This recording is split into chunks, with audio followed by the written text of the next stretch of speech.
माझ्याजवळ सगळं असतानाही मी या अवतारात का फिरत होतो हा प्रश्न तुम्हाला पडला असेल. पण मी इथे काय शिकलो हा प्रश्न जास्ती महत्वाचा आहे. देवासाठी सगळे सारखेच. या घाटावर सगळं हरवल्यासारखं वावरताना मी खूप काही कमवत होतो आणि खूप काही शिकत होतो. आयुष्याचं ज्ञान जमा करत होतो.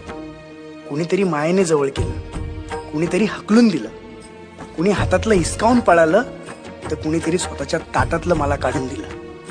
ज्यांनी स्वतःकडे काही नसतानाही मला मदत करण्याची दानत दाखवली ना, अशा वृत्तीच्या लोकांना मदत करण्याची बुद्धी मला साईबाबांनी दिली आणि हे माझ्याकडून साईबाबाच करून घेतात. सबका मालिक एक हे लहानपणापासूनच ऐकत होतो, पण आज त्याचा खरा अर्थ समजला. ओम साईराम.